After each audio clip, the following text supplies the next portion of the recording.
Legion अपने office में मौजूद है। बिजनेस मीटिंग चल रही है। डैड मीटिंग को चेयर कर रहे हैं।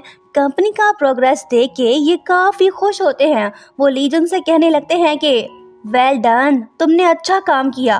वो जवाब देता है कि मैं सारा क्रेडिट खुद नहीं लेना चाहता, ये टीम वर्क का नतीजा है। यहाँ हमें पता चलता है कि जल्द ही चाइना में ज्वेलरी डिज़ाइन कंपटीशन होने वाला है। डैड की ख्वाहिश है कि उनकी कंपनी ये कंपटीशन विन करे। डैड लीजन से पूछते हैं कि स्टीवन से बात हुई, वो हमारे साथ काम करना चाहता है या नहीं। ये सुन सैम मॉम कहने लगती है कि हम उससे निगोशिएट कर रहे हैं, वो ज़रूर मान जाएगा। फिर डैड अपने दूसरे बेटे यूजन से कहने लगते हैं कि तुम कंपनी में 2 साल से काम कर रहे हो, तुम्हें भी कोई अचीवमेंट शो करनी चाहिए। अपने भाई से कुछ सीखो, तुम में और इसमें जमीन आसमान का फर्क है। मीटिंग हुई खत्म। सैम मॉम और बेटा जी का मूड काफी खराब है। मॉम कहने लगती है कि बेटा गुस्सा मत हो, वो बुढ़ा ज्यादा अरसे जिंदा नहीं रह पाएगा। उसी शाम सैम मॉम स्टीवन से कांटेक्ट करती है। वो आगे से जवाब देता है कि मैं आप लोगों के साथ काम करने को तैयार हूँ, पर मेरी कुछ शर्तें हैं। आप लोगों को मुझे बेस्ट रॉ जेमस्टोन प्रोवाइड करने होंगे। अगर आपके हाथ ननकारा जेमस्टोन लग जाता है तो मैं आपका हुआ, फिर हमें कोई नहीं रोक पाएगा। हम वो कंपटीशन ज़रूर जीतेंगे। स्टेप मॉम बोलती है कि ओके, ये कौन सी बड़ी बात है, वो ऑक्शन हम ही जीतेंगे। फ़ोन कट होने के बाद बेटा अपनी मॉम से पूछने लगता है कि बताइए मॉम, उसने क्या कहा। मॉम कहती है कि वो मान गया है। ये बात जाके तुम अपने डैड को बता के आओ। मैं ये सब तुम्हारे लिए कर रही हूँ। उस बुढ़े के मरने के बाद लीजन हमें इस घर से निकाल बाहर करेगा। हम ऐसा नहीं होने देंगे। इन माँ बेटे के इरादे तो काफी खतरनाक हैं। देखते हैं ये आगे क्या करने वाले हैं। दूसरी तरफ लिन्यू अभी तक अपने मार्शल क्लब में रह रही है। इसे लीजन की याद आ रही है। काफी दिन हो गए वो इससे मिलने नहीं आया। आता भी कैसे, वो यूरोप जो गया हुआ है। लिन्यू ऑनलाइन न्यूज़ आर्टिकल पढ़ रही है जिसमें लीजन की फोटो लगी हुई है। उसकी सहेली उससे कहने लगती है कि ओ लड़की, तू क्या देख रही है, इतनी परेशान क्यों है, आखिर किस लिए, मुझे भी देखने दो। अरे वाह, तुम्हें उसकी याद आ रही है, तुम उसकी फोटो देख रही हो। मुझे इन चीज़ों का काफ़ी एक्सपीरियंस है।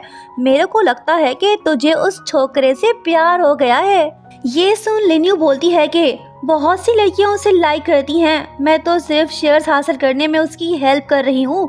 जैसे ही वो उसे मिल जाएंगे हमारा कॉन्ट्रैक्ट ख़त्म हो जाएगा। ये सुन सहेली कहती है कि मुझे तो ऐसा नहीं लगता, वो आजकल काफ़ी बिजी है। भले वो यूरोप गया हुआ है पर वो तुम्हें नहीं बुला पाया। वो हर रोज़ तुम्हें गिफ्ट्स भेजता है, उसे तुम्हारी फिक्र है। 100 बातों की एक बात, लीजन ज़रूर तुमसे प्यार करता है, तभी तो वो तुम्हारी इतनी केयर कर रहा है।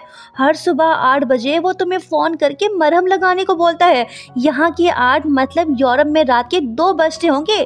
ज़रा सोचो लड़की, ये प्यार नहीं तो और क्या है। लिन्यू जवाब देती है कि मैं तो उसकी वजह से इंजर्ड हुई थी। एज अ पार्टनर वो मेरी केयर कर रहा है। हमारे बीच कुछ नहीं है। तुम कुछ भी बोल देती हो, मुझे तो ऐसा नहीं लगता। तभी लिन्यू को लीजन की कॉल आती है। सहेली कहने लगती है कि देखा, मेरा अंदाज़ा सही निकला ना, वो तुम्हारे बगैर नहीं रह सकता। अब चल जल्दी से उसकी कॉल रिसीव कर। लिन्यू कॉल उठाती है। लीजन उससे पूछने लगता है कि क्या तुमने मेडिसिन अप्लाई किया। वो कहती है कि हाँ।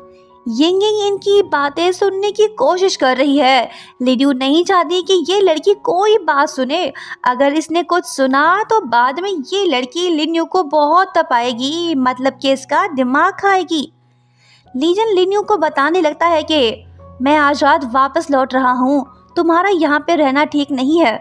मेरा असिस्टेंट तुम्हें पिक करने आएगा, तुम उसके साथ आ जाना। वो कहती है कि ठीक है। फ़ोन कट होने के बाद लिन्यू अपनी सहेली से कहती है कि ये तुम क्या कर रही थी, जासूस कहेंगी, तुम मुझसे क्या कराना चाहती हो। सहेली बोलती है कि एक बात याद कर लो, छोकरे लोगों को फतह का एहसास पसंद है। तुम बिल्कुल भी जज्बाती मत हो ना, पहल तो बिल्कुल मत करना। पहले उसे अपनी फीलिंग्स बताने दो, तुम कुछ मत बताना। उसके आसपास रहा करो, उससे प्यार से बात किया करो, उसका रिएक्शन ऑब्जर्व करो और ये भी पता लगाने की कोशिश करो कि वो तुम्हारे बारे में क्या फील करता है। उसने तुम्हें ही क्यों चुना, वो तुम्हारी इतनी केयर क्यों कर रहा है। बात समझ आ गई या फिर से समझाऊं? ये रोमांटिक बातें सुनने के बाद लिन्यू एक्साइटेड होके कहने लगती है कि हाँ मैं समझ गई। अब जाके तुमने कोई काम की बात बताई, पहले कहाँ मर गई थी। आई थिंक ये वर्क करेगा, मैं यही करने वाली हूँ। रात को लिन्यू लीजन के घर जाती है। ये काफी नर्वस दिखाई दे रही है। लीजन अपने रूम में मौजूद है। लिन्यू सोचने लगती है कि अगाड़ी जाऊं या पिछाड़ी, मतलब कि आगे जाऊं या वापस लौट जाऊं। ये लड़की हिम्मत करके दरवाजे के पास पहुंचती है और फिर वापस लौटने लगती है। इसकी कंफ्यूजन तो ख़त्म ही नहीं हो रही। बेल आखिर ये दरवाज़ा खोलती है और कहने लगती है कि हनी मैं आ गई। लीजन की नज़र इस पे पड़ती है और फिर अखियों से अखियाँ मिलती हैं। लीजन इसे हग करता है। वो कहने लगता है कि मैंने तुम्हें कई दिनों से नहीं देखा, तुम्हारी बहुत याद आ रही थी, मैं तुम्हें काफ़ी मिस कर रहा था। ओहो, सीन तो काफ़ी रोमांटिक है। इनकी लव स्टोरी आगे बढ़ेगी या फिर शुरू होने से पहले ही ख़त्म हो जाएगी?